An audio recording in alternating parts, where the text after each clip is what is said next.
Hello, my name is Caleb Burnett, and welcome to my 5th feature film. This film is the epic finale to the Chu trilogy, and this is called Chu and the Final Showdown of the World. Anyway, let's recap the last two stories. In the Dojo Master, we figured out how Chu and Wuhan reconciled with their friendship, how they went from their enemies into best friends. We also went over, in Rise of the Emperor, the death stakes that were up for Chu, but how he defeated them, and how he took over the world as the new Emperor of Setsuji Square. But now in this final story, it will be a mix of nostalgia and an epic quest. A quest in order to end Kung Fu once and for all.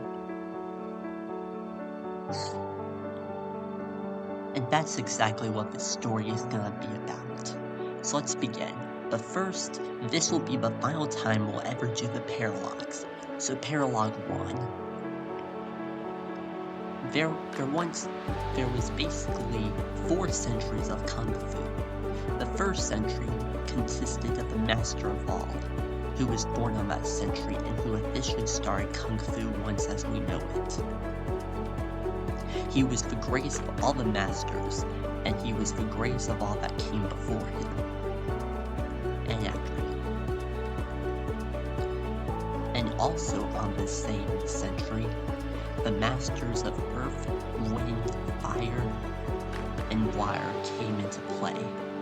And this is where the first century of Kung Fu officially kicked off.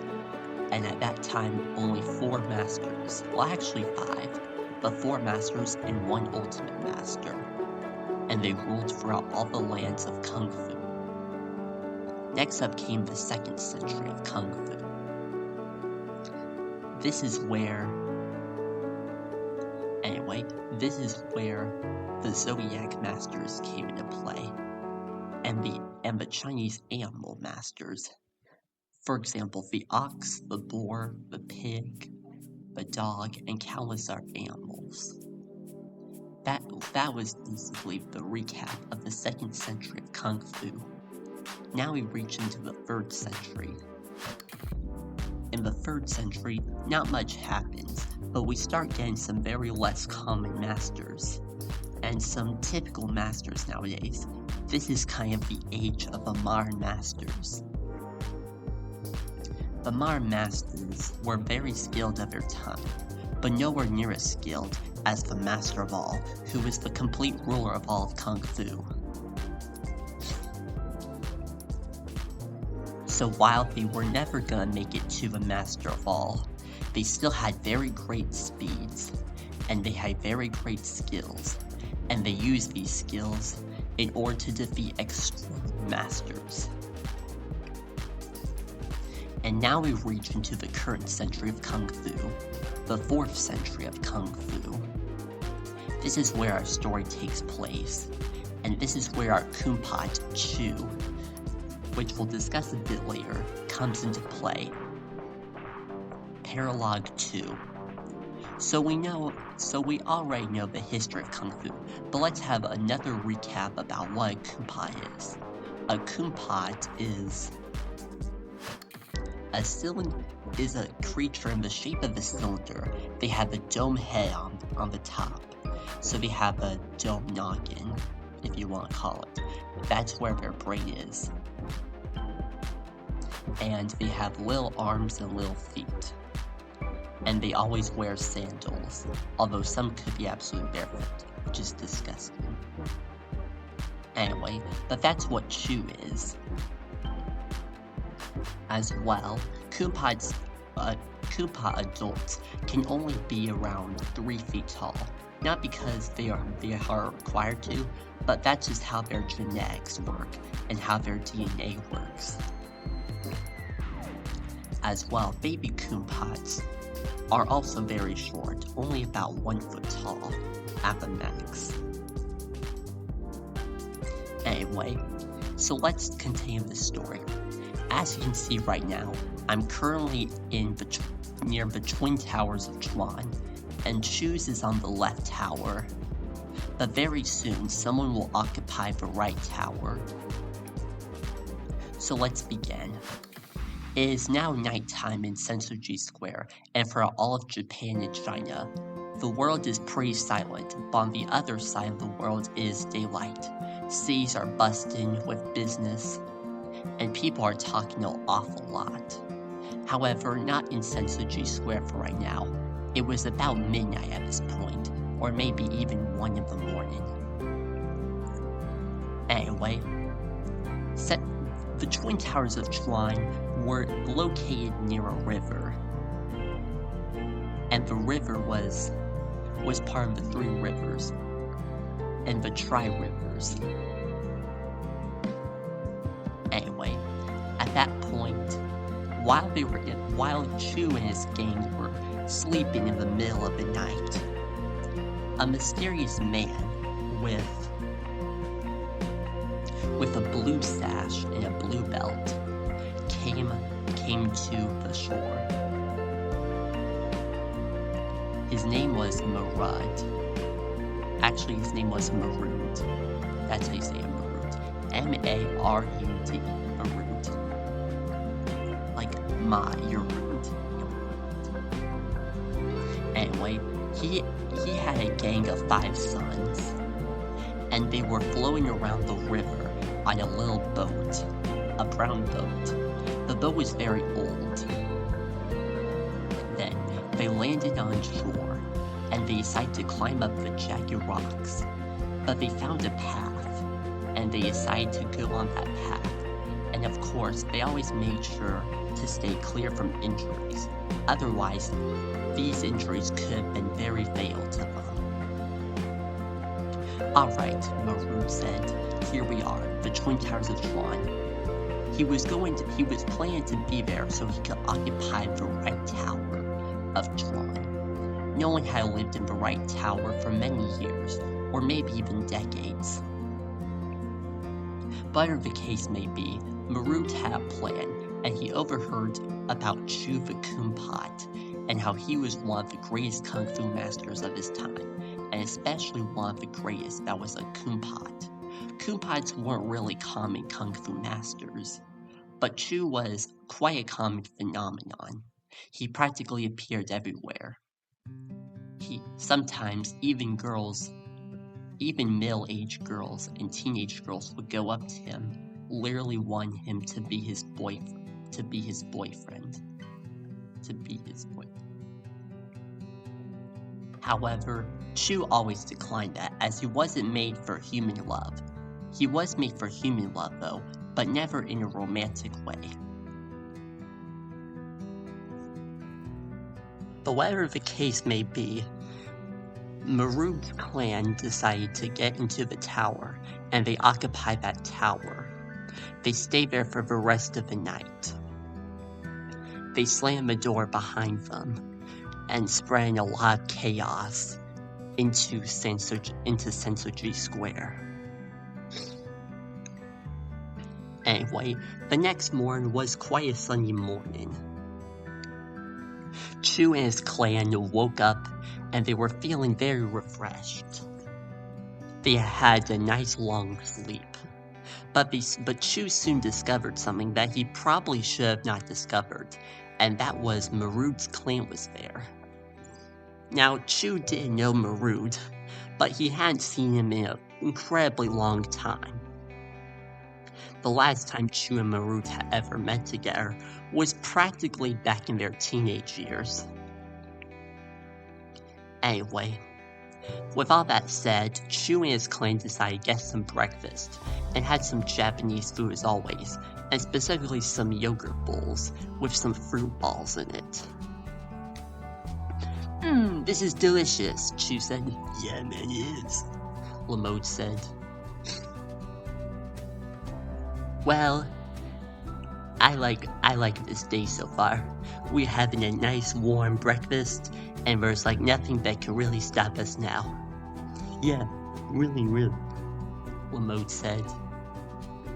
Anyway, however, while they were eating breakfast, Hugh noticed something out the window. Hey, do you guys notice this out the window? I think there's something wrong outside. Something wrong. It seems a little fishy, Chu said. He hadn't really noticed what had happened last night. He may have heard the door slam, but honestly didn't really hear much else, as Chu was already dead asleep at that time.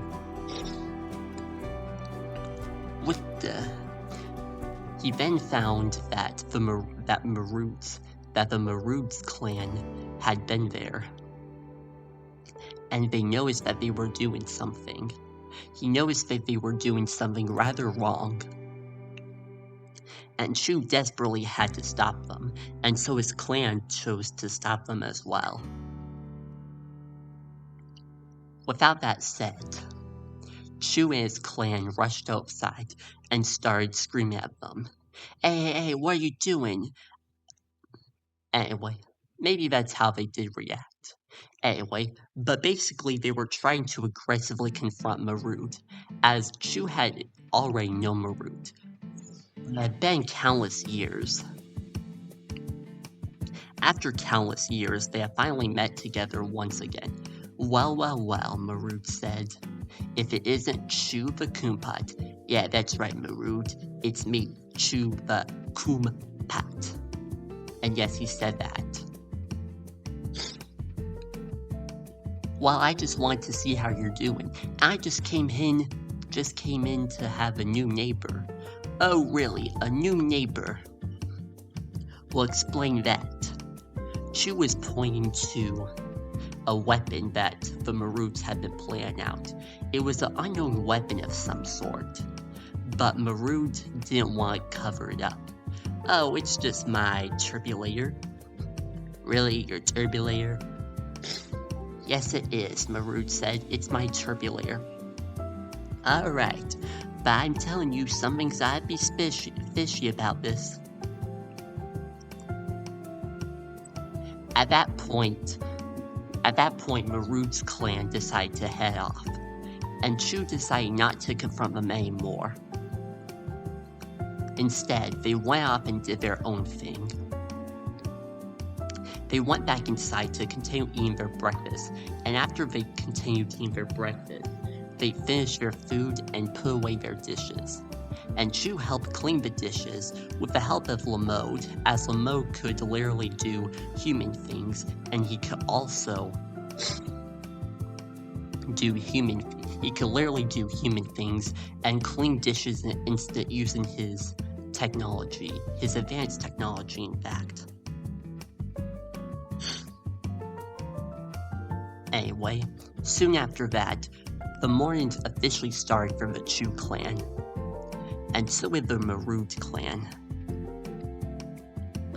At that point, they decided to do some activities. For example, Chu was deciding to do some painting, and he really enjoyed that, and some of the other clan members also started to do the things that they had really liked to do.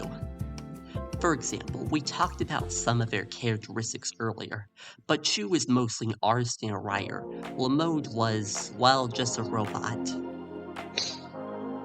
And the 5 sons were all into different things, some of them being super strength, working out, physical fitness, and emotional intelligence and empathy, and even sympathy too. All 7 members had their own unique abilities, and that was pretty good. Anyway, but while they were doing that, they overheard Marood. Meanwhile, Marood was discussing some evil plans to eliminate Chu once and for all. So, let's get rid of Chu, shall we? Oh really, why should we? One of Marood's sons said. His name was Garood.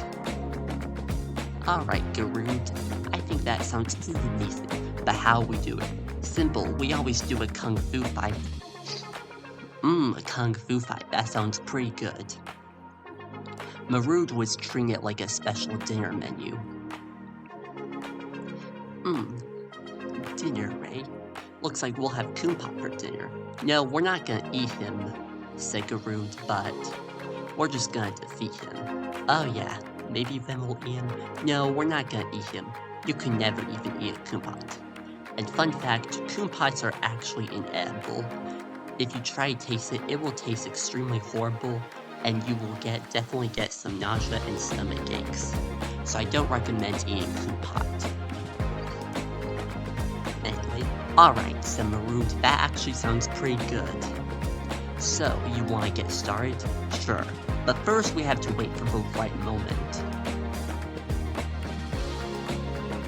At that point, Chu was already in his room, and he was talking to Senpai until Senpai brought this up. Say, I think there's someone you ought to be afraid of, Chu. Oh really, who is it? Chu said. It's a certain character of yours, and he just moved in. Wait a minute, Marud? That's impossible, how could... Oh no, he could possibly want me. Well, I won't give this up. Alright, goodbye, Senpai. Alright, Senpai, bye. And so Senpai decided to leave, and Chu went off to leave too. Soon after, Chu's clan decided to literally confront Marud and his clan. They noticed that things were relatively off about the clan, and he already knew it from the unsupervised weapon. Well, said Chu, are we about ready to fight? What are we fighting for? Lamode said. We're gonna fight for Marud. Anyway, they then went out to the large dojo circle called the Dojo of Duso. And the Dojo of Duso was relatively a big circle, a perfect circle in fact, that measured about 50 feet wide and 50 feet long. It had a diameter of 50 feet. Well, Marud said. He was doing this as Chu's clan was coming up. So, are we ready to fight? Oh yes, we're ready to fight, Chu said. And as they were about to fight, memories of Chu started coming back. This is now the section in which we go over Chu's life, which we haven't really discussed in full, but this movie is gonna be the place to do it. This now serves as the part in which we discuss Chu's life, which is actually the main topic and the main concern of this film. This is the part in which we get to learn about who Chu was and who he wanted to be. Basically, Chu was born on September 13th, 1919. And on that day, there were some Kumpats that were trying to march to freedom until Senpai brought along a baby Kumpat and his name was Chu. Alright fellas, Senpai said, this right here is Chu, and he is the father of Cho and the father of Chango. Anyway, he was a very baby Kumpat, and was not really large at all. In fact, he was maybe only about 6 inches tall. This is a really small Kumpat. Yeah, no, it's a precious Kumpat, one Kumpat said. Kumpats were very servile, and they could practically do anything they ever wanted to do. Anyway, but Senpai ordered the Kumpats to take care of the baby Kumpat, to take care of Chu.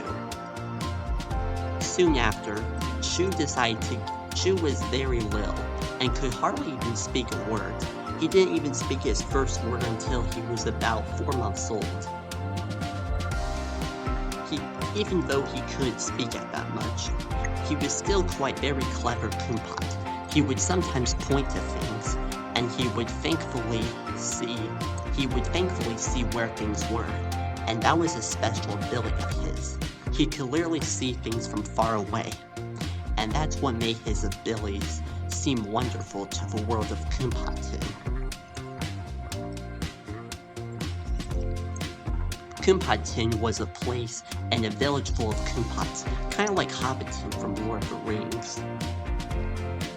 Kumpatin was basically an entire mud festival. It was a mud terrain with countless mud objects, and practically the one thing that they only cared about was mud. They would eat the mud, drink the mud, and do many other things. In fact, Koompats were actually made out of mud, which is probably a little gross fact to think about, but this is actually true in Koompat mythology. Anyway, the Koompats were then marching on. They were doing this so that way they could cross the third river, one of the three rivers of the Tri-Rivers, in which this was where Chu had lived nearly 90 years later, a little over 90 years later in fact. From there, the Koompats marched on, and they decided to take rests every now and then. Chu's first memory probably had to be the harsh, cold winter of that year. It was about December of 1919, and things were profoundly frigid for the time. China was facing a massive cold out, with tons of things going away for good. Energy was lost, and power outages were everywhere. Chu himself was kinda crying, but soon after, he learned how to deal with it. This is where he was able to survive, and this is where he developed his survival instincts. From there, Chu became quite immense, and this is where he got his super abilities from. He was able to survive, and survive countless challenges. In fact, Koompats could actually go back, and in fact, Koompats could actually not even eat food, and they could survive without food for about 4 weeks or an entire month. So Koompats had a well-advanced body than human beings. They were also allowed to live much longer, with lifespans about 120 years to 150 years. And that's much of the Koompat as we know it. The history of the Koompat is very complex, and we'll get more into that later. The Koompats were very cold and frozen at that time. It seemed like they were gonna be hydrogenically frozen at some point. But whatever the case may be, they survived. January 1920 came and quickly rolled around. Things were starting to get slowly much more warmer. Then, Koompats eventually got their freedom in July of 2020, after they had been denied freedom for over 5 years. The journey all started in July of 1915, when Senpai was relaxing. He was currently being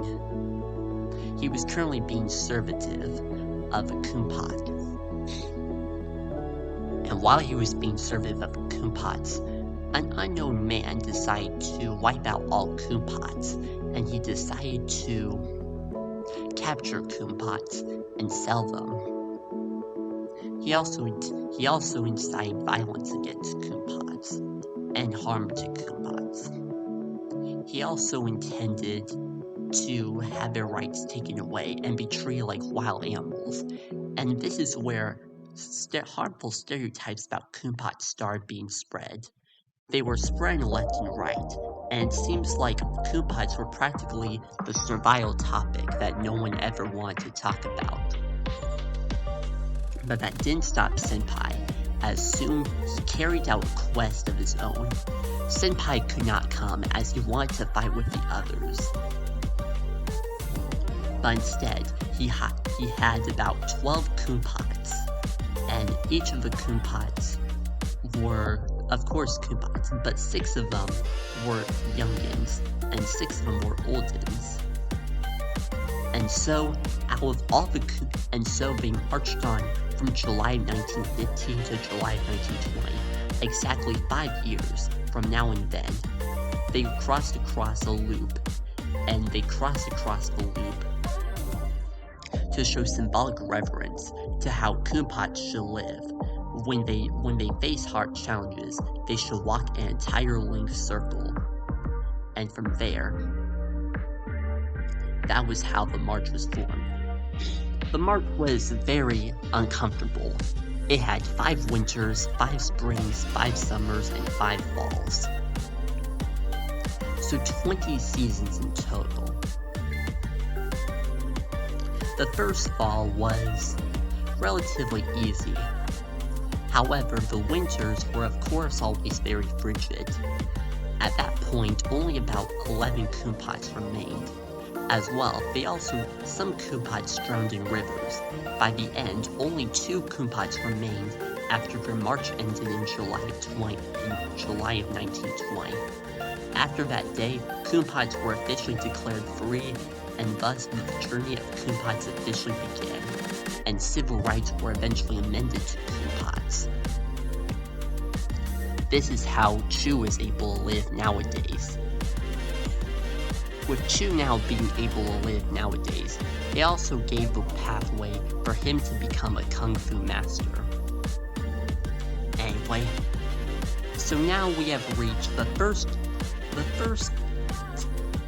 about 9 months of Chu's journey from being a baby Kumpot, and now we officially start his childhood.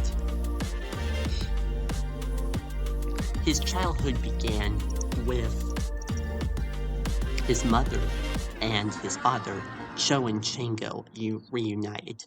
They had been reunited, and they had been secretly waiting for Chu. Cho gave birth to Chu quite long ago, but she didn't see him again until after July 1920. Senpai was also the grandfather of Chu, so they had quite a nice family together. They would sometimes talk about philosophy, but Chu wasn't much interested at first, but then as the years went on, he decided to have a love for philosophy. And from there, that's where he developed his love for English and writing. Anyway, at that point, Chu and his family decided to move into a nice house, and Kumpots were now able to live in houses. They bought their first house in August of 1920, and from there, that's where Chu spent his time growing up. He wasn't able to speak quite yet, but he may be able to. In fact, he didn't speak his first word until he was 1 year old. Anyway, and the first word he said was, "Mommy." That was his first words he ever said. Anyway, as adorable as Chu was starting to grow up, Chu was also starting to develop his interests much more. Of course, he had developed English and writing, but he also developed a love for art. He read a lot of books when he was a kid, but sometimes the things that would fascinate him the most was the art of the books. The art of the books was something that Chu had always wondered how to make, and so with the right skills, he decided to make up a book and make some artwork for the book, and that's how he officially started his writing career. He started making books ever since he was a little kid, probably around 3 or 4 years of age. His drawing gradually grew over time, and he eventually published his first book in 1923 called A Children's Kumpot, and soon after released a sequel in 1924 called Another Children's Kumpot. The books were basically essentially poetry and short stories concerning Kumpots. Chu was profoundly gifted and was very ahead for his time. In fact, that's where he got the idea to build a moat, since he was incredibly smart, but he honestly didn't really have anyone to fit into. He was kind of his own separate mold, and that was kind of one of the unfortunate isolating things about Chu. Nonetheless, Chu decided to make friends. Friends were pretty slow at first, but he soon got used to it over time. It just took the right skills and the right people in order for him to develop his friendship. By the time he had developed his friendships, he was already a much acclaimed name. He started getting friends for real, and that's where his fame began. He was quite considered different because he was indeed a Kumpot. but that didn't stop Chu from being one of the greatest of his time. Anyway, so we've gone over Chu's childhood and things like that, but now we're going to start getting into his educational journey. So at first, Chu went to a normal school. He was a Koompot in a normal school full of humans. Sure, it may have been a little weird for Chu, but he was willing to see the human world and see what things were gonna be like never before. So his mother often encouraged him to do well in school, and Chu quite did. But who knows, but the hardest thing that was for Chu was practically the people. He was probably gonna have to deal with a lot of strangers, and things that he generally didn't want to deal with ever in his life. However, Chu decided to grow up and decide to get over his hatred of people.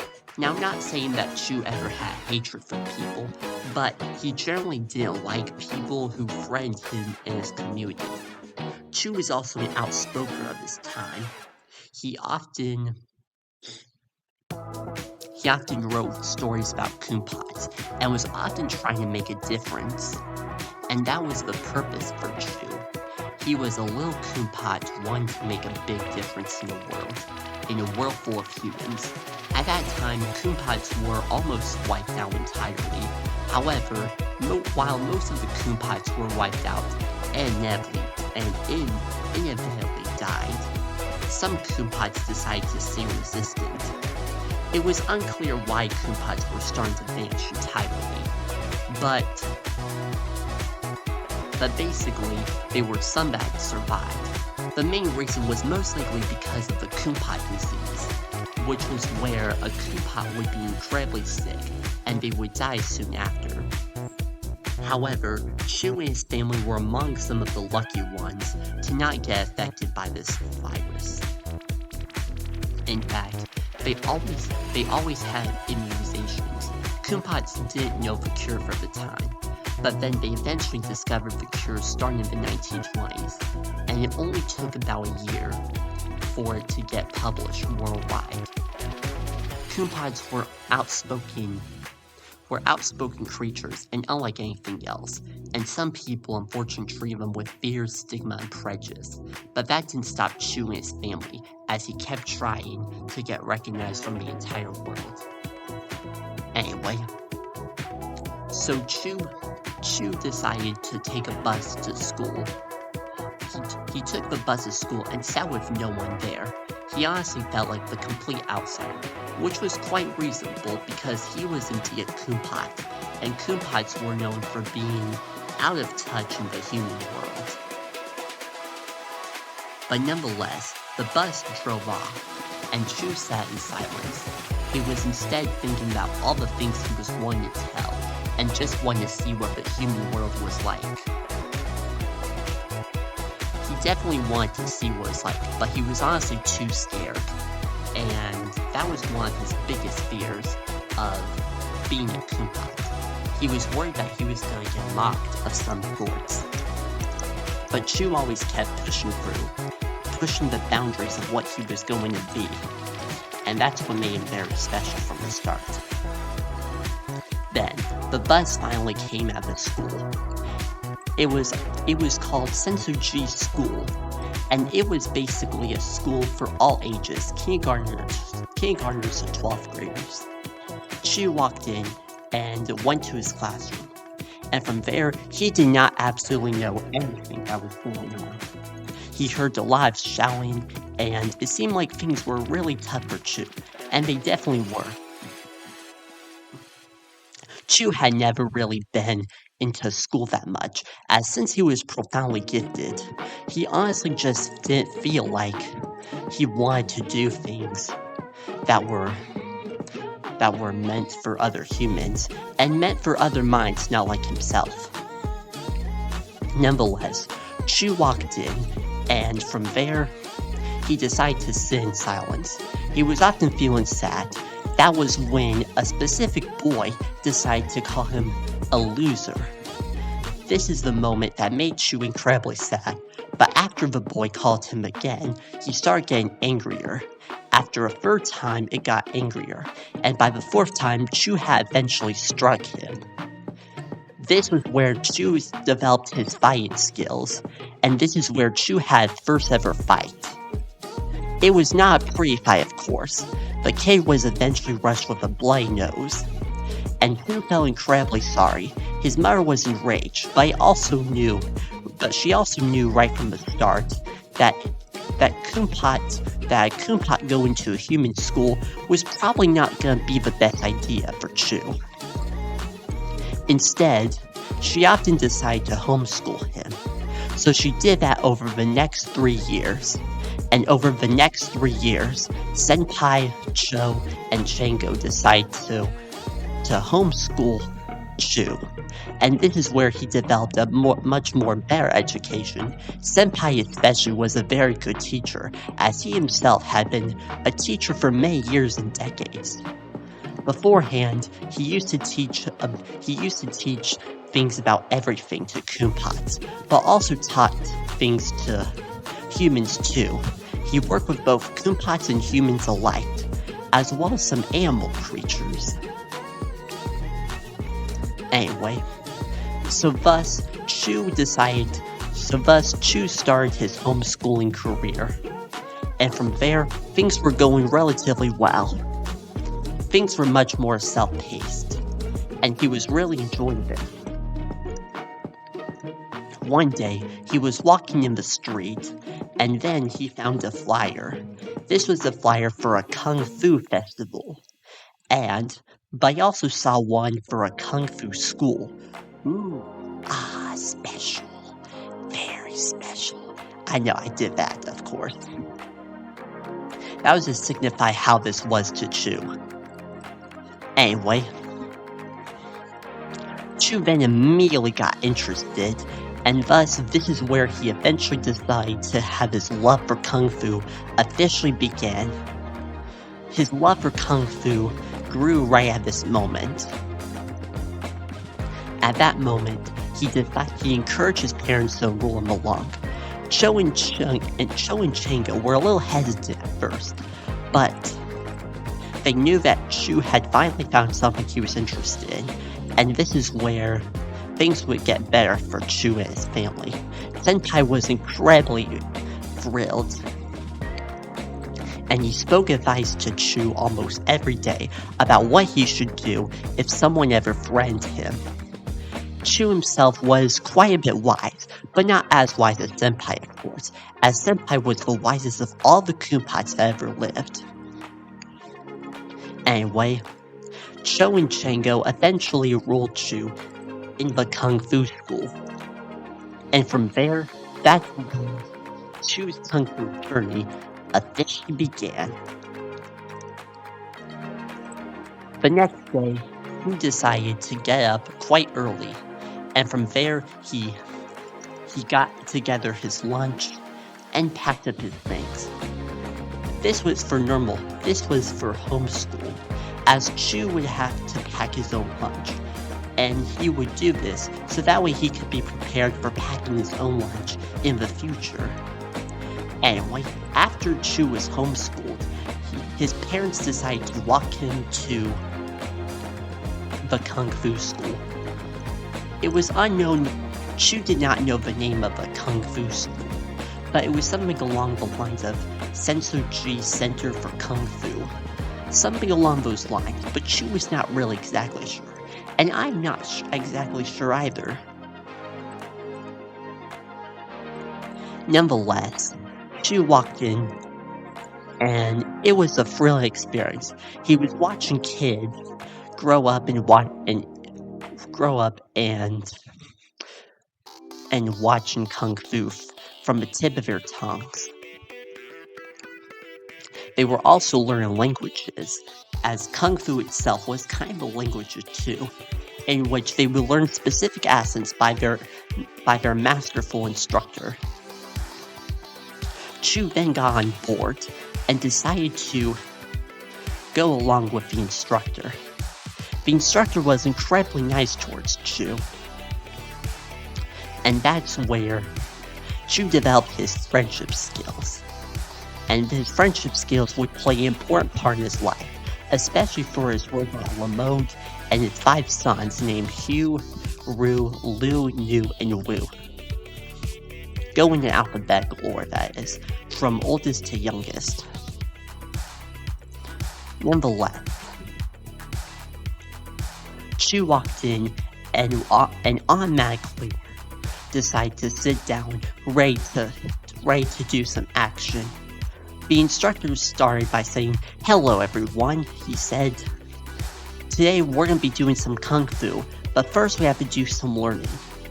Chu was unfortunately a little dissatisfied about this, but he realized that Kung Fu had to be with some learning curves, so he eventually learned about it.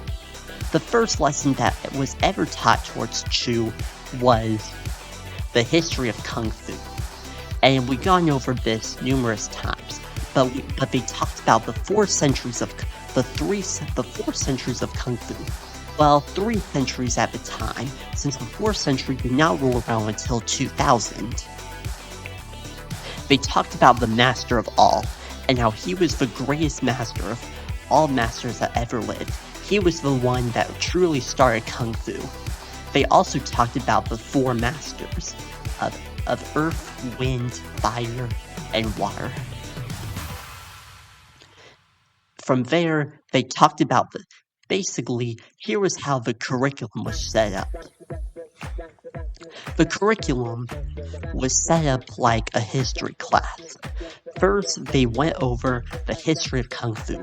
They were given quizzes and tests on the 1st century of Kung Fu, a 2nd century of Kung Fu, and a 3rd century of Kung Fu.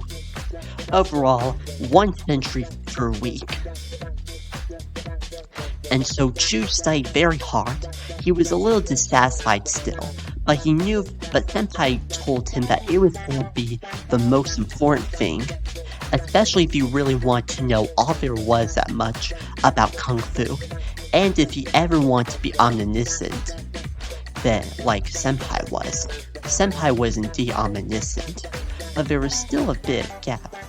But anyway, Senpai was omniscient, but he was still maybe learning a few things, since Senpai still had a bit of limited memory. Nonetheless, Chu went home and immediately started studying. He studied for about an hour, or at least 30 minutes. 30 minutes over the course of the morning, of the evening, and the morning. Anyway, he then came back and the class answered questions about the history of Kung Fu. Chu got at least 1 answer right, and he was pretty satisfied about this. The next day came, and Chu got 2 answers right. But the next day, Chu didn't get any answers right. He was worried. Chu said to himself that he better shape up, or else he might even fail the test. However, Chu, with his optimism, decided to give it another try. And from there, he practiced as much as he could. So that way he could be an omniscient Kung Fu master like Senpai was. Senpai was indeed aged in the 2, and he was getting near his 85th birthday. After that, Senpai would only have about 35 to 65 more years to live. But things were soon gonna be cut short for him due to an immensely infamous fight that he had. Nonetheless, Chu kept learning and learning and learning. Anyway, he ultimately passed the Kung Fu test with a 90%. And from there, he started working on the 2nd century of Kung Fu. After getting answers right, he got a 95. And after a 3rd century, he got a 100. Chu was feeling mastery. The 4th week of Kung Fu school was mostly just a review and practicing for the big chunk of the test. The final test for the first month for the history of Kung Fu was basically 60 questions, and it was slightly different and worded questions than what Chu and the students had been doing in class, and what they were doing on the test before. Chu decided to study as much as he could, and so he ultimately did. At that point, Chu decided to study day and night. He studied day and night, but still maintaining sleep.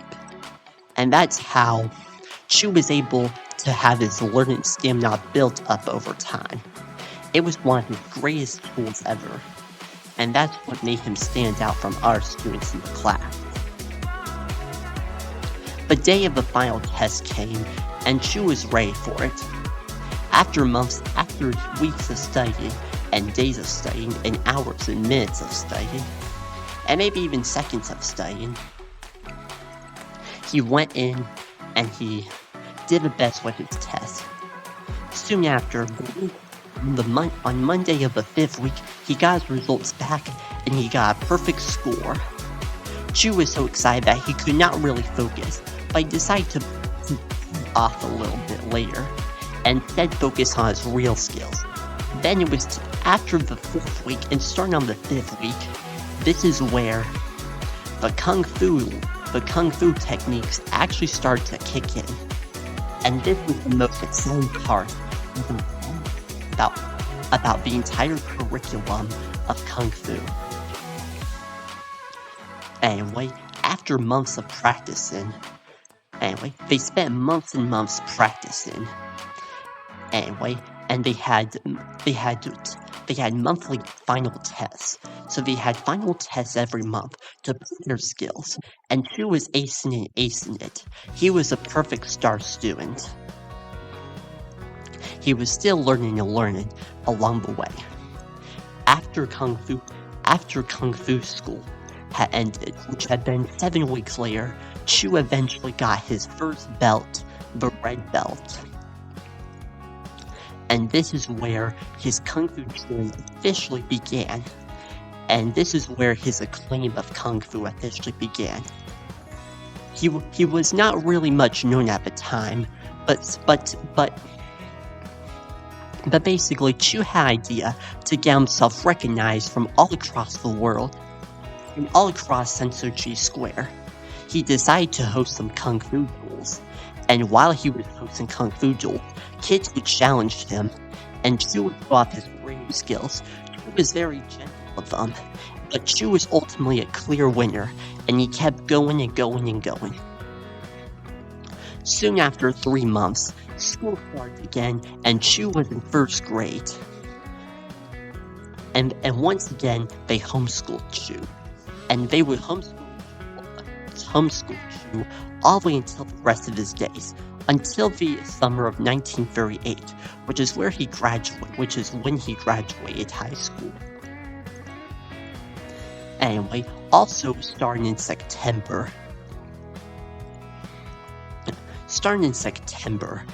Chu's 2nd year of Kung Fu school began. And this is where they start getting into much more advanced techniques. And by advanced techniques, this is where Chu developed some major backing skills. This is where he developed things like the spin attack, and even some of his own moves.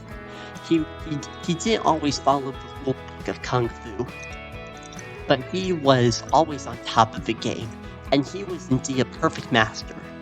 Around the time he was recognized, he officially started winning Kung Fu duels, with his first major recognition,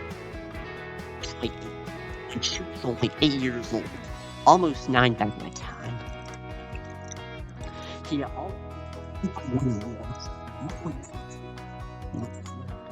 where he was now, which is where he is. And so he holds a record, winning for 82 years in a row, actually 83, from 1928 to 2010, which is when our story takes place. He was practically undefeated and was considered, quote-unquote, the greatest Kung Fu master of all time, and the greatest Kung Fu master of all time. It was quite revolutionary. Often then new things that hadn't really been invented before. And that's where Chu developed his signature move. He was on top of the game and on top of the world at the point. Anyway, soon after, Chu finished his second year of school and his second year of high school and Kung Fu school. After Kung Fu school, it was time. After Kung Fu school ended, he developed an art studio, and that's where he officially started getting a lot of pictures in his life. And Chu was indeed quite prolific artist, sometimes taking about 10 pictures in just one day. And since Chu was incredibly prolific, Senpai greatly encouraged him to keep on going. Senpai was practically Chu's leader just for a while, and he was the one that kept Chu free after all these years.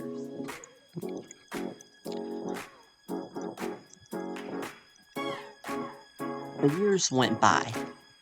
And at this point, Chu was still growing much more advanced in his time being. He developed much more new Kung Fu skills and techniques, and this is what made him a top-tier Kung Fu master, and one of a Kumpai, in fact. He continued to fight for quite a long time. He fought for an incredibly long time, and he didn't ever stop from there. Soon after, Chu started his third year of Kung Fu school and homeschool, and he aced that. And so he did for his 4th year, his 5th year, his 6th year, his 7th year, his 8th year, his 9th year, his 10th year, his 11th year, and his 12th year. Chu eventually finished Kung Fu school in 1938, but he decided to do 2 more years, and that was where he eventually got his black belt. His black belt was the most prized possession that he ever had. If someone tried to take that away from him, he would be enraged and want to literally start a fight with you. So please don't take his stuff.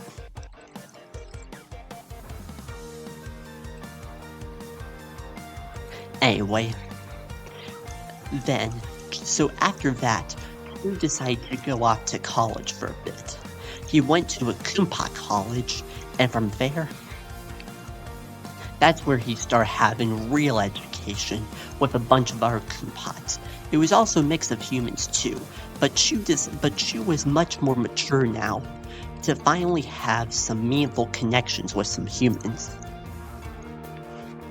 And from there, he grew on his sympathy, empathy, and his emotional intelligence skills. And that's what made Chu stand out amongst other Kumpais. Kumpais were maybe even rude. However, Chu was not a rude person himself. Instead, Chu treated everyone with kindness, and that was his main ethos. So Chu attended college for 2 years.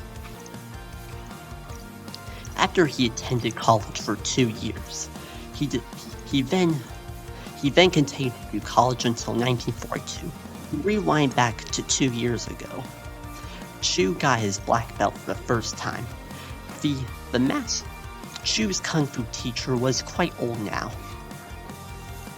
He was now in his 90s, and he was in very ill condition. He decided to have one last fight, and so Chu won the fight. However, he soon died shortly after. Almost instantly, in fact. Almost immediately. However, Chu witnessed this, and he thought the day couldn't get much worse. He went back home and had to tell the news, but meanwhile his folks were also very sad, and this is also because Senpai had passed away. He had lost his fight. He had lost a big fight in a Bloodmaster's duel,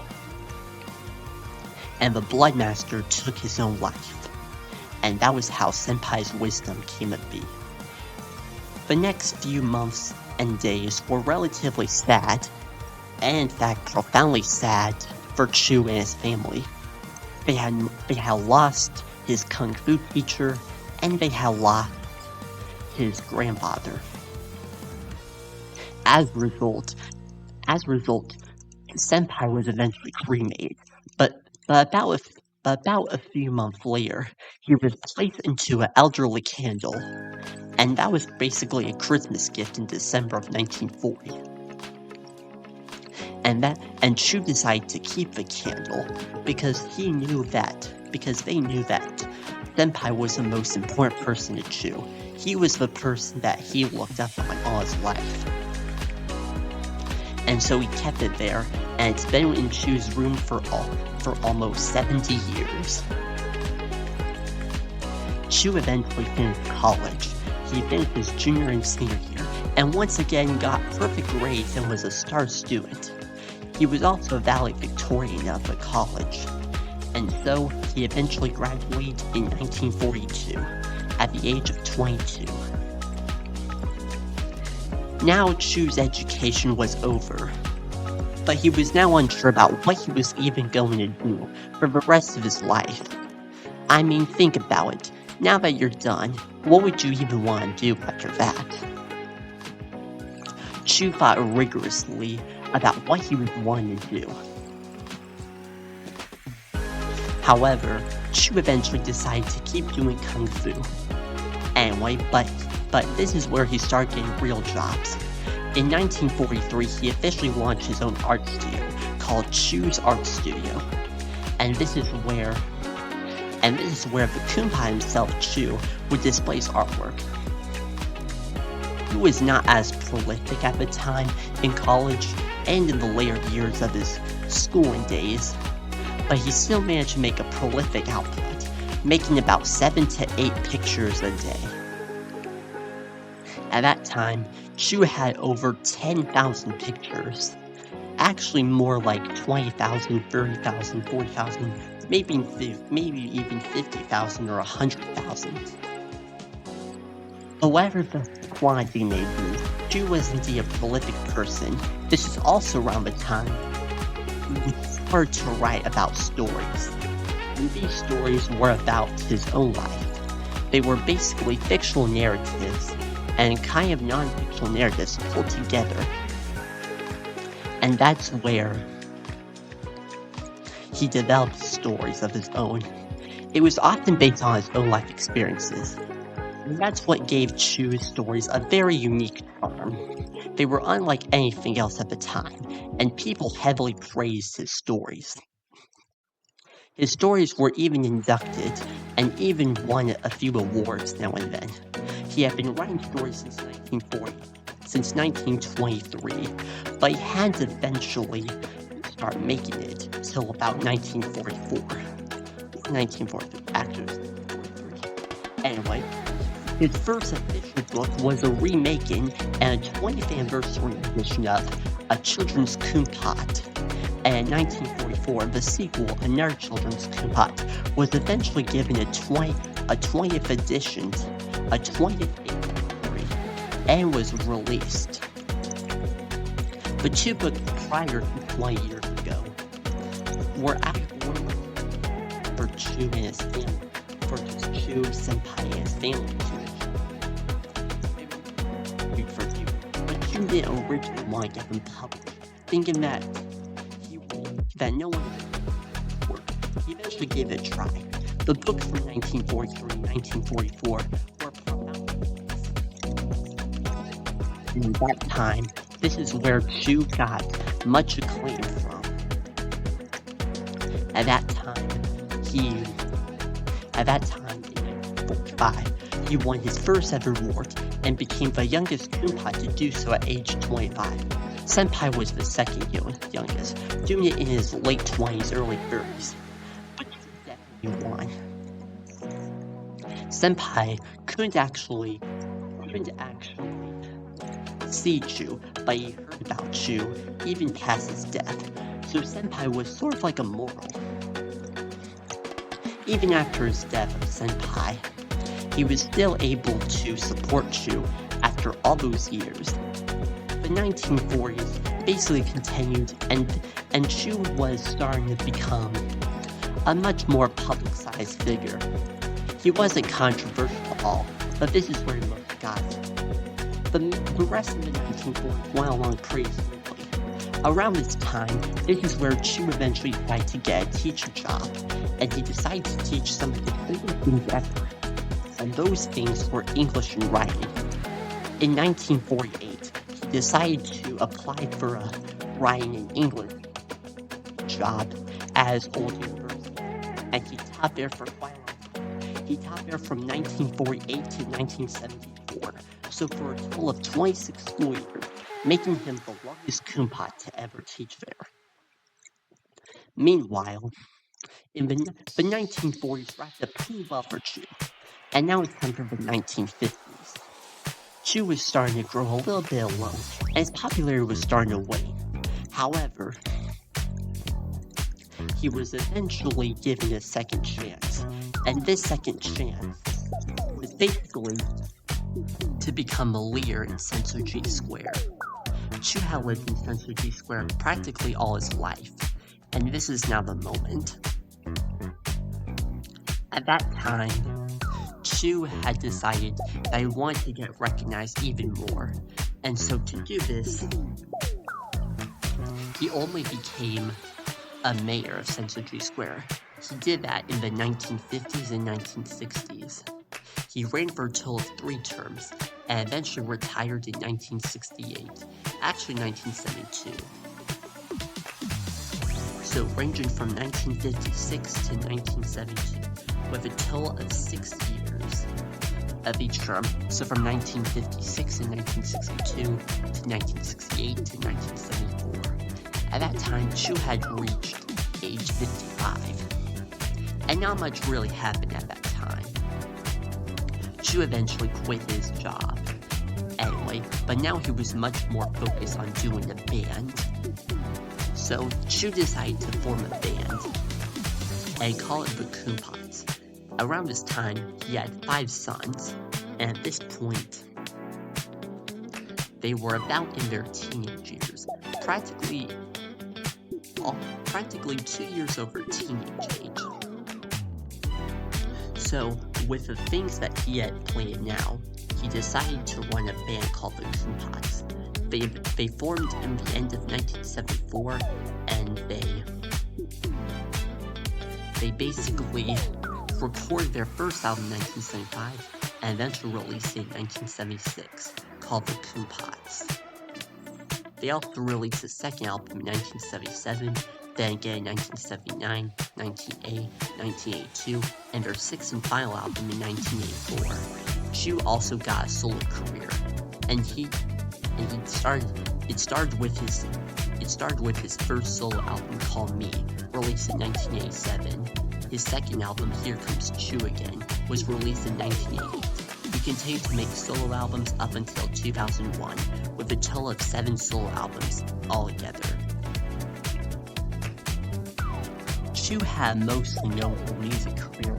His main thing was Kung Fu, and that's when he eventually formed his own clan. By around 1978, he decided to form the clan called the U Clan.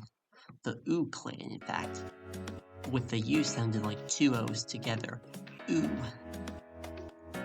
Anyway, they formed together in 1978, and they eventually became super successful, and became one of the most successful clans in all of Sensoji Square, and practically all over the world.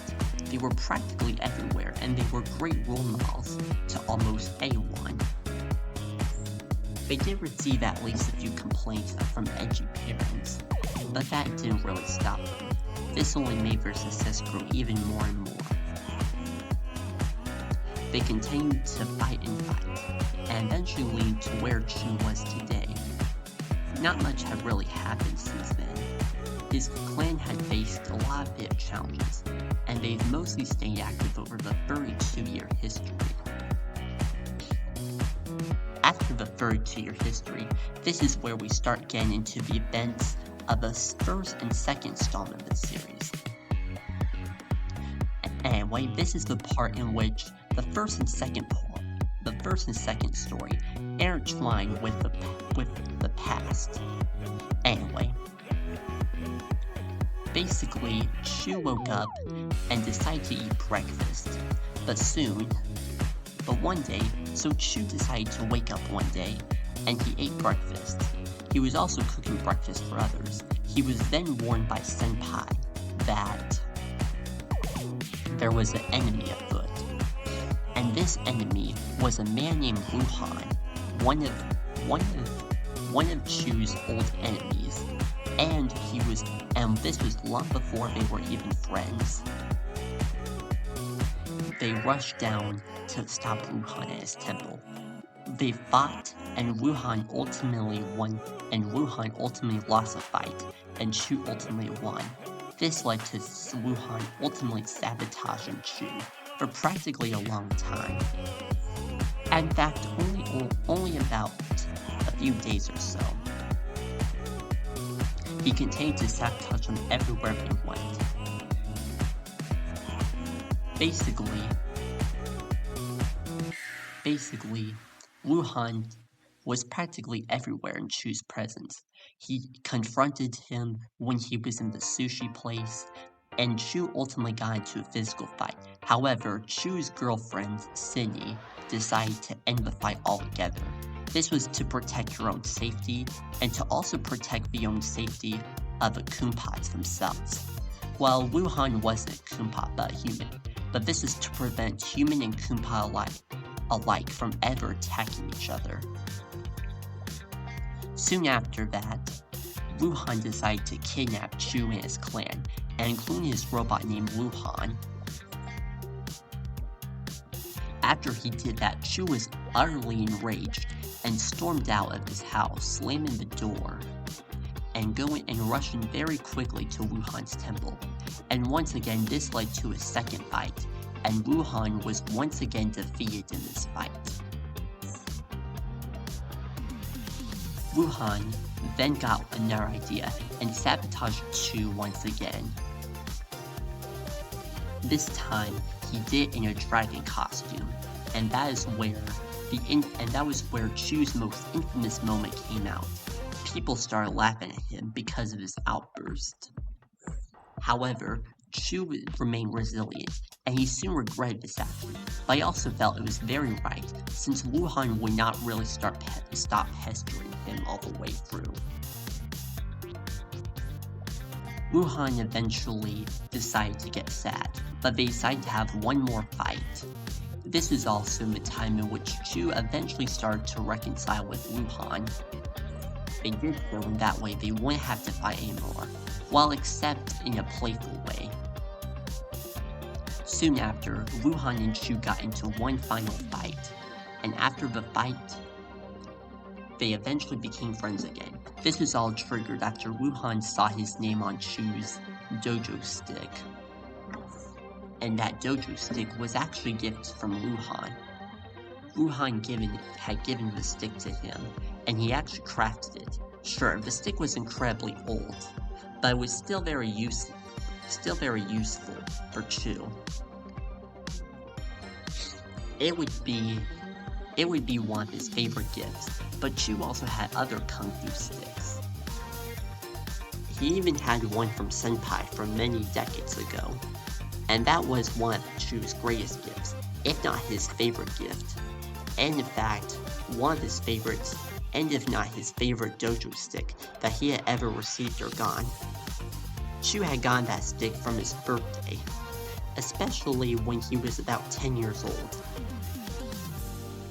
Anyway, but Wuhan and Chu eventually reconciled, and they decided that they were officially gonna be friends. Chu and Wuhan then broke the news to both of their clans, one to each other, and they eventually reconciled with the whole clans altogether. The clans ultimately spent much more time together, and this is where their bond really started to take shape and form. Wuhan was much more nicer and pleaser to Chu, and so was Chu to Wuhan. they decided to spend adventures everywhere, and this is where their undying love happened. They continued to be friends, and they still are to this day. However, shortly after this, Chu was then threatened by another threat, and this one was from the evil emperor named Emperor Shu, who was willing to kill Chu once and for all, and he wanted to do this so that way he could rule over all of Kumpat and start anarchy against Kumpats. The Kumpats eventually fought against this though, and they tried desperately to stop the Emperor once and for all. However, Chu was given only 3 days to do this. So he sought sequence from a master named Master Mugu, who Senpai had recommended, and also that Wuhan recommended too. Actually, Senpai didn't recommend, but Senpai basically told Chu that basically he should find a mentor, and one that should really understand Kung Fu, and that will really help him in his journey. And so, that happened to Chu. Anyway, however, the next day after that, Master Mugu was ultimately murdered, and that's where the infamy spread. After that infamous day, Chu was deeply sad about what happened, but he continued to fight, and that's where,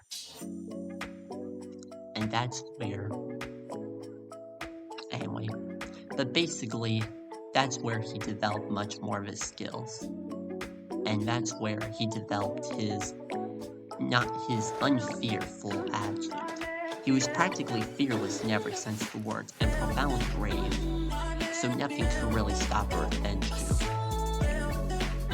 Now we have come back to this moment, and I apologize if we spent a long time on this moment, but now we're officially back to where we began. This is where Chu is right now.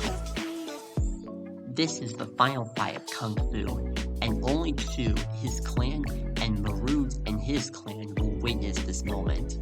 This will be the final fight ever to Kung Fu, and who knows what it could bring. So without further ado, here is the final scene of Chu and the Final Showdown of the World, and the final scene entirely of the Chu trilogy. Now, this is the moment we have all been waiting for. The final fight, in which Chu officially ends Kung Fu as we know it. But the century will still go on. But Kung Fu may not even be a thing anymore. Who knows what it could be right now. Whatever the case may be, Kung Fu was all about to end at this exact moment.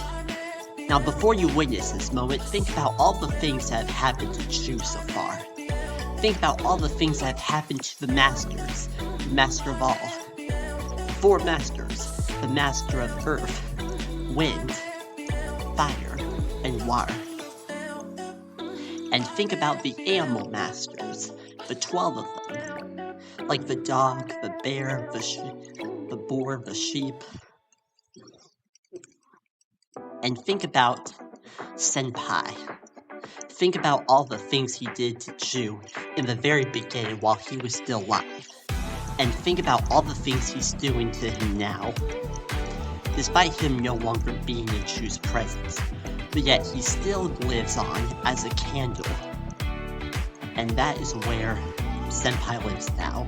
He will play a much more important part of the story later on. But now, our character at the center of the stage is now Chu himself, Chu the Kumpat. This is the part in which he will decide whether Kung Fu will live or die forever. If he chooses not to, then Kung Fu will be a problem. But if he does end it, then he will be awarded a very special prize. And he will instantly become, Chu had fought almost every master at this point, but there was one he hadn't fought yet. And Chu was ready for it, but profoundly nervous. Imagine like getting a test right, but get only one question wrong. That can feel profoundly hard. Maybe even for me, but maybe not for others. Anyway, I want you to think about what you're gonna witness right now. The final kung fu fight ever to exist. And the finale of this trilogy. I know I'm going on and on, but without further ado, let's pick up where we left off, and let's see the final showdown of the world. Chu walked up to the dojo circle, and he and his clan were waiting there for Marud. Marud had already been there, so at that point there was only one thing left to do now. And the only thing that was left to do now was the fight. Now, this is the part where I want you to take a deep breath. I know. You can take a few deep breaths.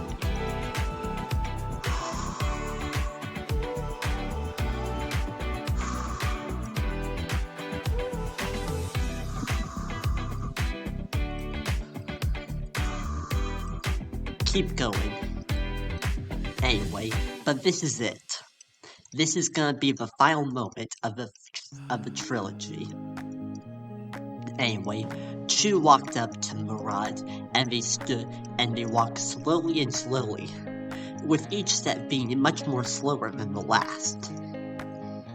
Then, this was the time and the place to officially start the final showdown of the world. The final ever kung fu fight.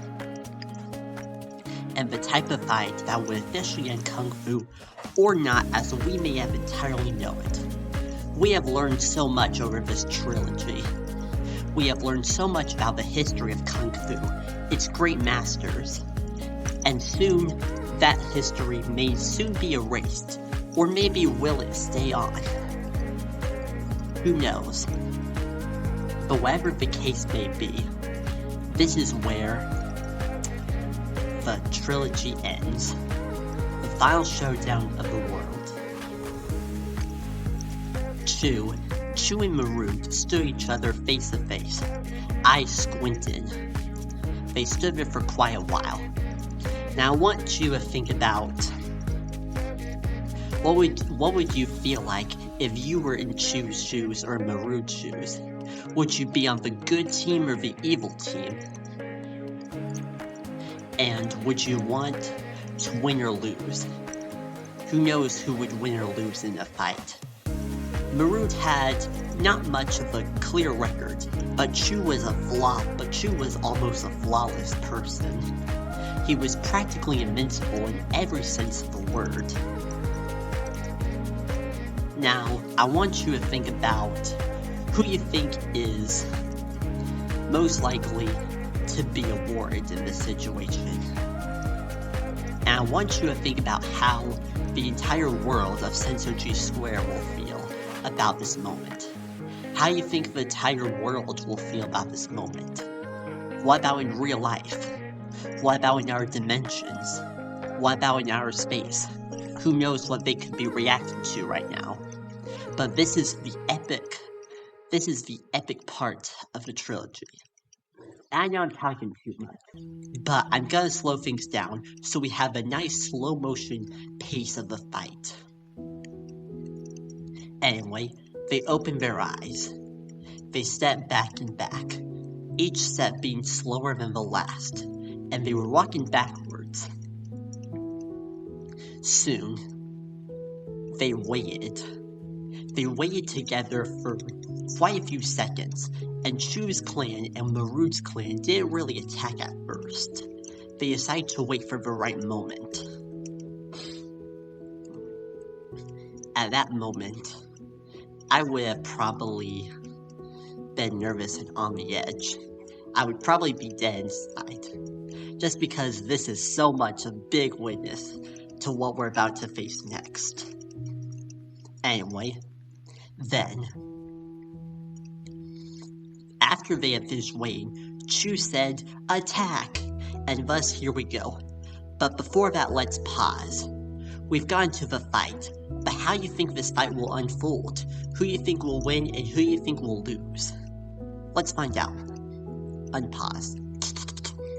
Anyway, at that point, they had officially started fighting. Marood was one off with Chu, and Lamode was an assistant to Chu. As well, he was assistant to the other 5 sons, as Chu's 5 sons were also fighting for their lives.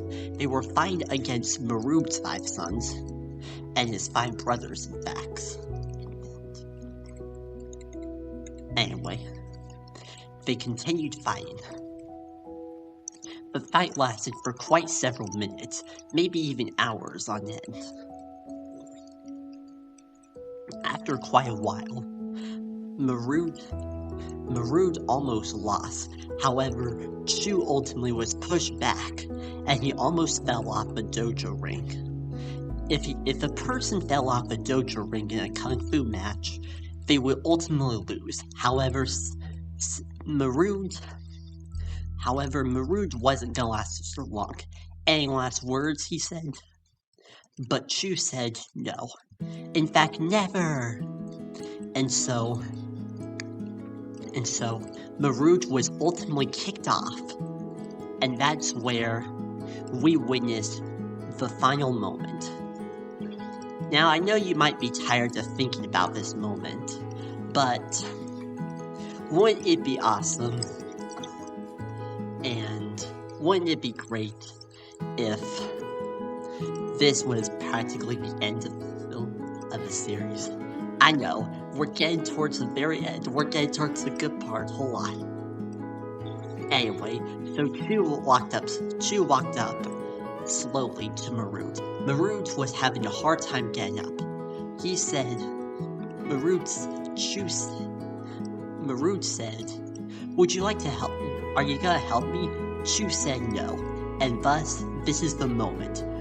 After that moment, Chu kicked Marood off and physically attacked him.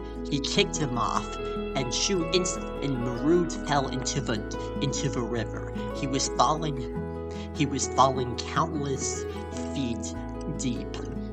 He ultimately, along the way, he was getting hit by jagged rocks until he finally drowned in the bomb, and thus Marood had died.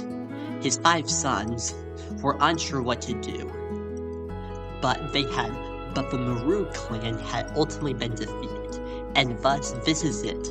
That was the final showdown of the world.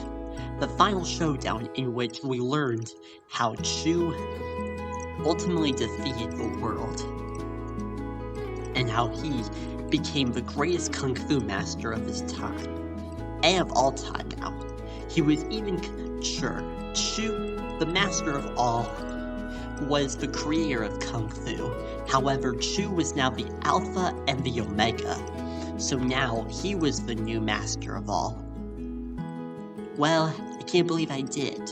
Chu said. Did what? Lamode said. I did. My kung fu journey is over. I can't believe it's over now. What are we gonna do now? Well, don't worry, there might be other opportunities. Yeah, right, Lamode. I need a moment.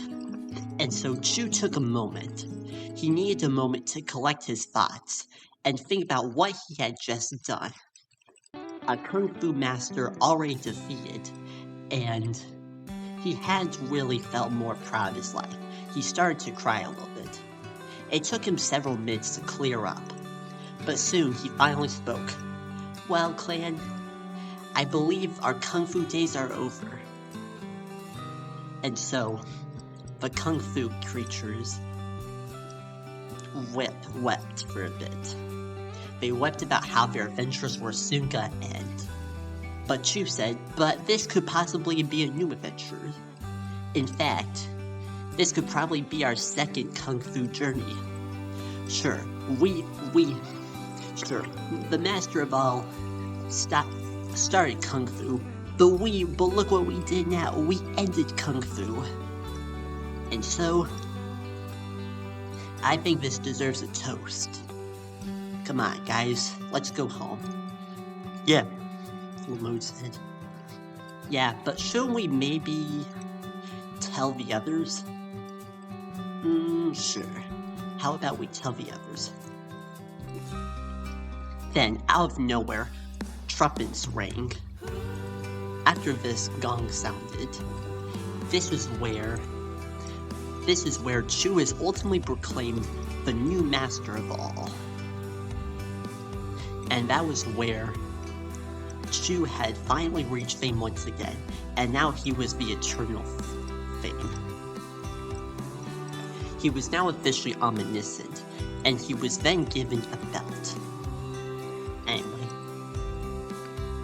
now I want you to step into Chu's shoes. I want you to think about how you think he must feel about this moment. It would be a very great moment if you were in that, right? Well, maybe not. Some people may not even be into Kung Fu. But who knows what you might be into? Because the choices you make will ultimately define your life. Anyway, with all that said, Chu decided to go down into Sensoji Square.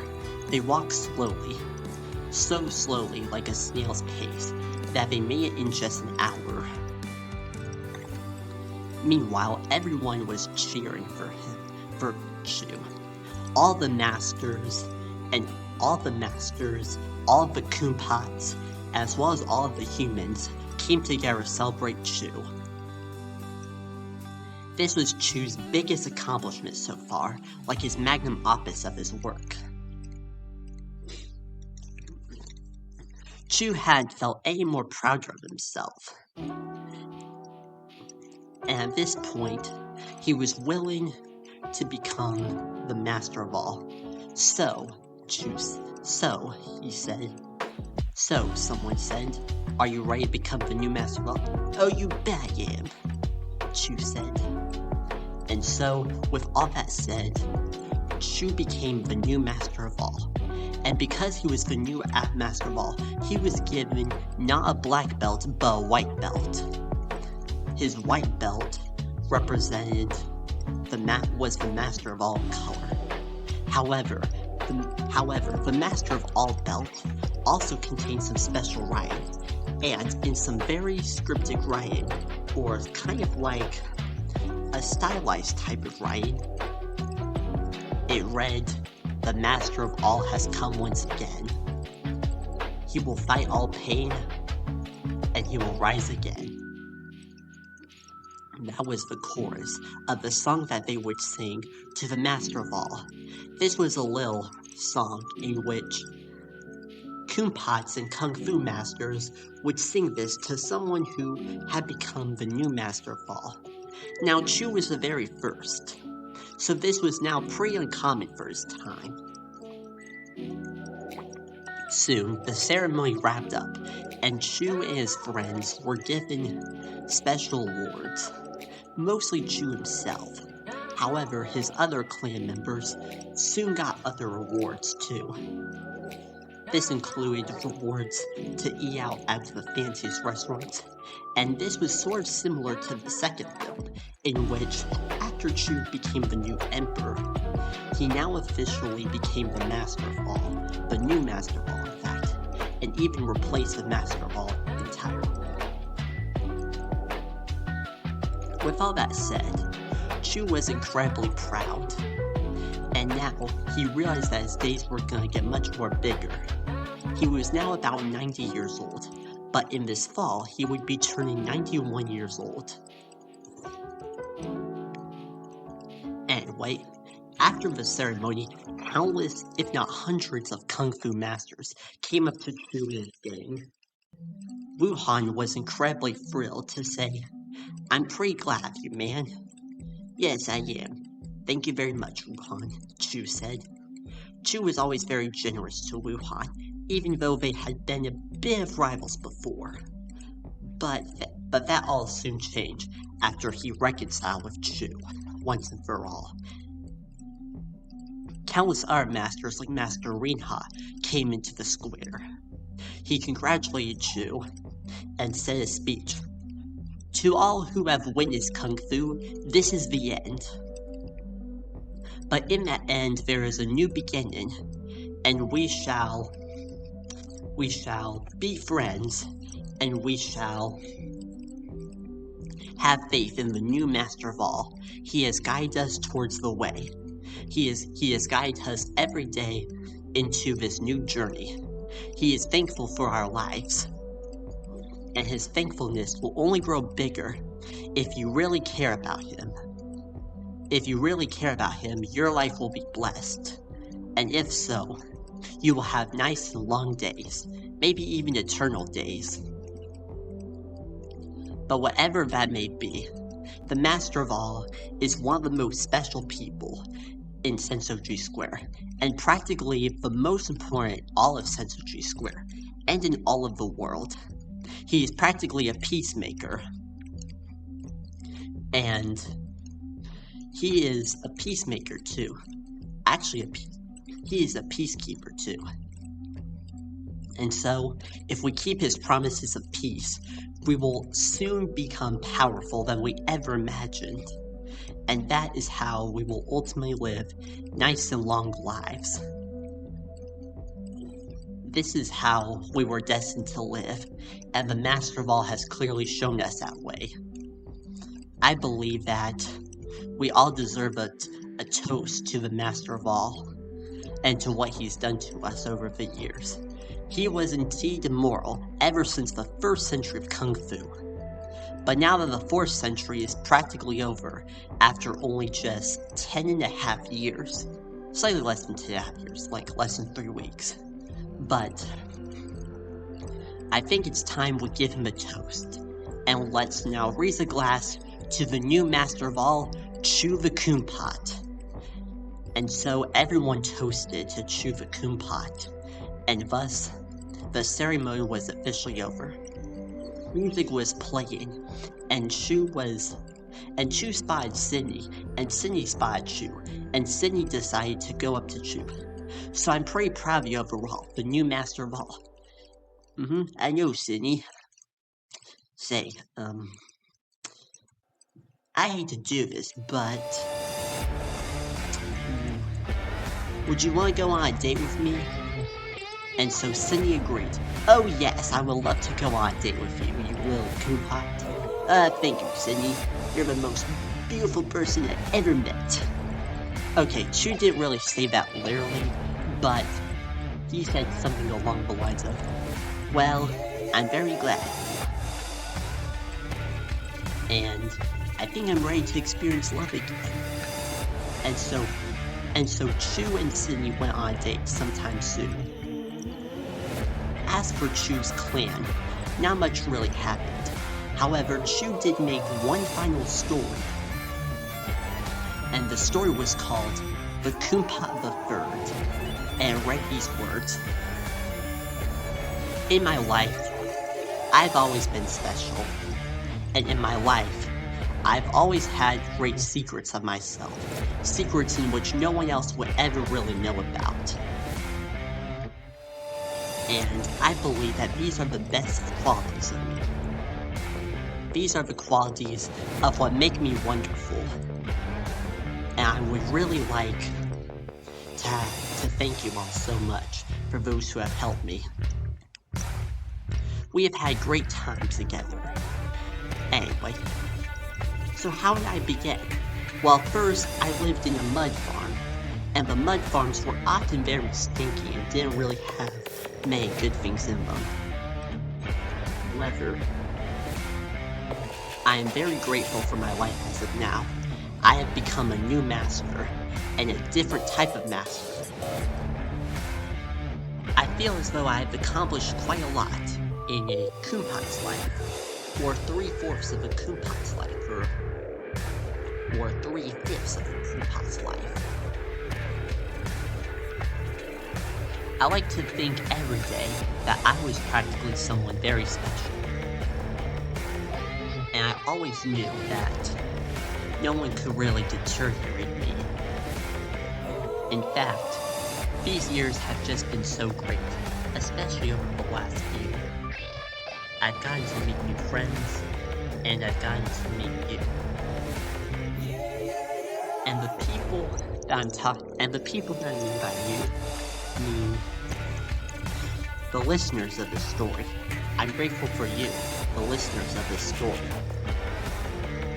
I like to think that you were always lights in my lives. You always shined wherever you were. And that itself was one of the greatest things that ever happened to me. Anyway, but basically you serve as lights in the world. And those lights in the world light up everything, from the cities to the dumps, and even the oceans.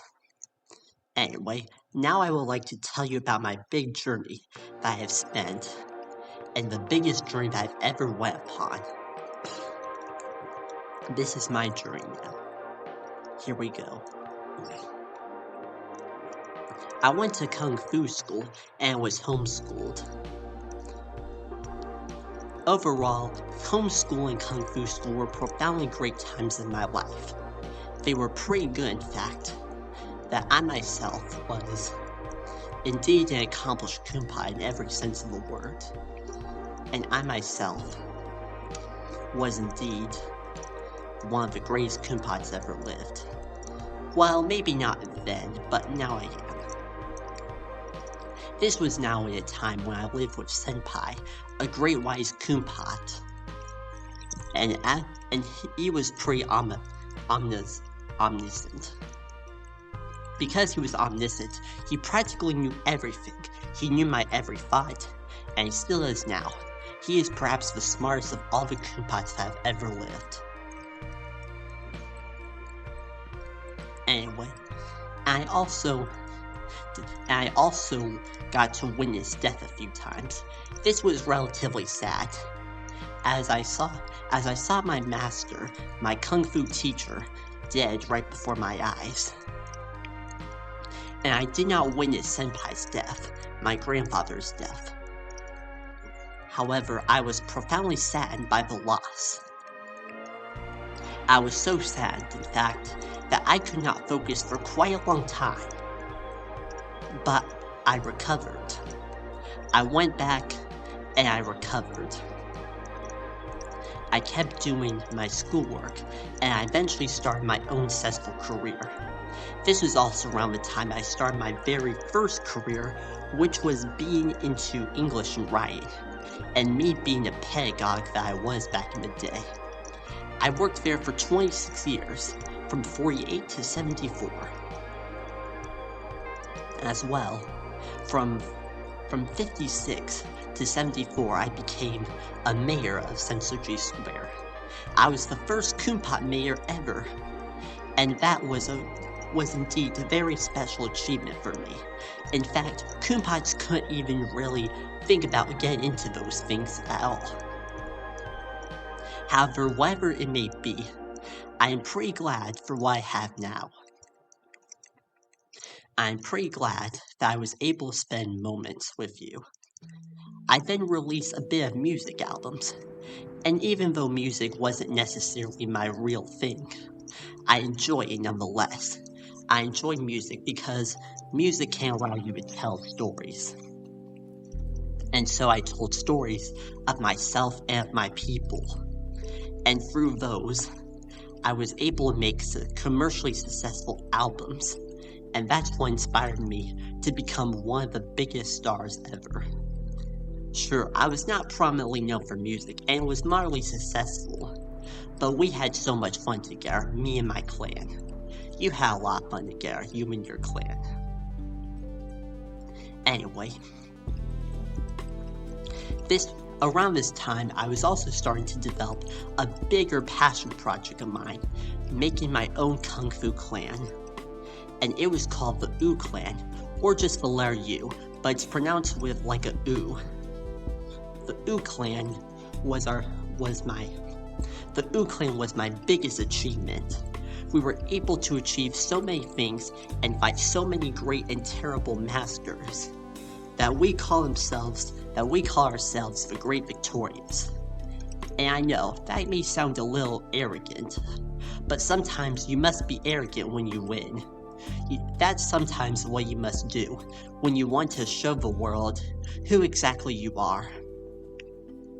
It's okay to be arrogant sometimes, but not all the time. You should be arrogant when you are trying to celebrate your victories. Of course, you shouldn't triumph your victories while sad things are going on, but you should triumph them in happy moments. Anyway, and as of now, I've officially ended Kung Fu once and for all. My days of Kung Fu are over, and so is my clan's are. I got to witness the moment, and I witnessed the final moment of Kung Fu that ever existed. It was relatively sad, but it was a very happy moment for me. And I was also recognized right in front of the entire Sensoji Square. Countless masters and kumpats came up to me, and that was the best part of it all. I'm now thankful for my life, and here ends this story. I hope that you have a great life, and I hope that you have great endeavors. Keep dreaming about who you want to be. Maybe one day you might be the greatest person to ever exist. You could either become a kung fu master, a musician, or you could be like Caleb Burnett making animated films right now. In fact, he's currently making this film right now, and he's almost done with this film. Anyway, but you should be very proud of yourself, and you should be proud of me. And that is the story of Kumpa the Third by Chu. The members of his clan all cheered along, and everyone was very excited for Chu. It was one of Chu's favorite stories that he had ever read at this point. Anyway, and he hoped that the audience enjoy it as much too. It basically served as a final story, and the final story to be written, and the first story to be written after the end of Kung Fu. That night, Chu and Senpai had a little talk. So Senpai said, I am profoundly proud of you. Yes, father, I am proud. Yes, grandfather, I definitely am proud of me. Are you proud of me too? Yes, I am proud of you. And now, you are the master of all. But now you have great responsibilities in the years ahead of you.